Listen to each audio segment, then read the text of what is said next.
Welcome, everyone. Today we're jumping into a really powerful idea from Dr. Amidst. What if I told you that getting through life's biggest struggles isn't about getting rid of the difficulty, but about completely changing how you see it? Let's dive in and see how that actually works. So let me ask you this. Do you ever feel, trapped? Like you're being weighed down by money problems, personal issues, or just this feeling that the future is totally out of your hands? It's a really common feeling, this idea that we're just victims of whatever life throws at us. But what if that's not the whole picture? Okay, so to find that feeling of ease, even when things are tough, we first have to get clear on what these words really mean. And according to Dr. Amara, the way we usually define them is exactly what's holding us back. Here's the first big mix-up. Most of us think ease means a life with zero effort. Yeah, where everything you want just kind of falls into your lap. But that's not it. Not at all. The truth is, both ease and hardship take effort. The real difference isn't about the work you put in, it's about how you feel while you're doing it. This right here breaks it all down. As you can see, both ease, or al-yusr, and hardship, al-usr, require mental and physical effort. No getting around that. But look at the difference in feeling. Ease is effort that's fueled by passion, by joy. Hardship is effort that's filled with pain and suffering. One is pulling you towards your goals, and the other is just pushing you further away. And when we talk about reaching your goals faster, let's be clear, this isn't a race against anybody else. Speed is all relative to you. Let's say your goal is to make more money. Getting a 10% or even a 20% bump in a few months, that is speed. It's all about your own personal progress from where you started. So if the goal is to feel more of that ease, how do we actually make it happen? Well, this brings us to the tools we can use. And the master key, the most important one, is what Dr. Amara calls psychological flexibility. This slide illustrates the difference perfectly. Think about it. Force is like a bomb. It's violent, it's sudden, it just destroys things. But true power is like a single drop of water.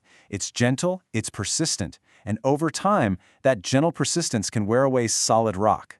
That is the kind of power we're trying to build here. Because at the end of the day, someone who is rigid and just relies on brute force is going to snap when the pressure gets too high. But a flexible person, they're like water. They can adapt, flow around any obstacle, and eventually they get where they're going. Flexibility, not force, is the real path to ease. So how do we actually build this flexibility? Dr. Amara gives us 3 skills we can practice.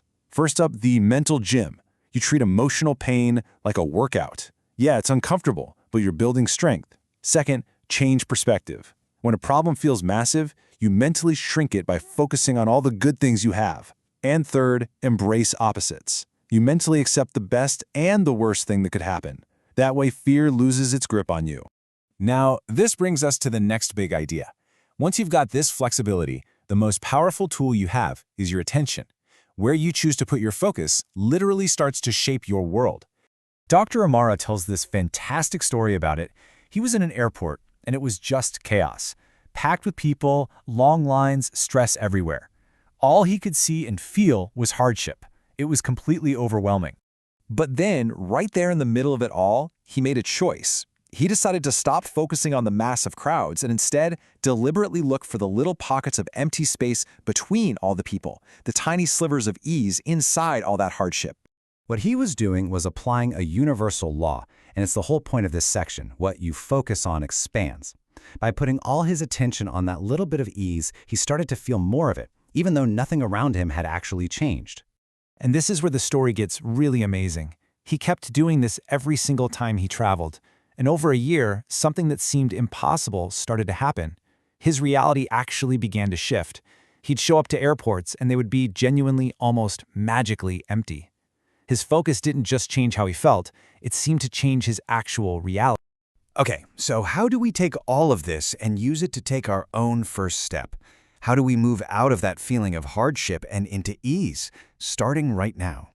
It's actually beautifully simple. When you're totally overwhelmed by a problem, your brain is going to scream at you about all the things you can't do. You have to ignore that noise. Your only job is to ask yourself one single question. What is the very first tiny step that's available to me right now? That's it. Focus on that and only that. So in the end, you really do have the power to find and grow the ease in your life, no matter what's going on around you. It all starts with a simple choice about where you put your focus. Yeah, the hardship might feel huge, like a giant, noisy crowd, but just like in that airport, there are always little pockets of ease. The only question is, what sliver of ease are you going to focus on today?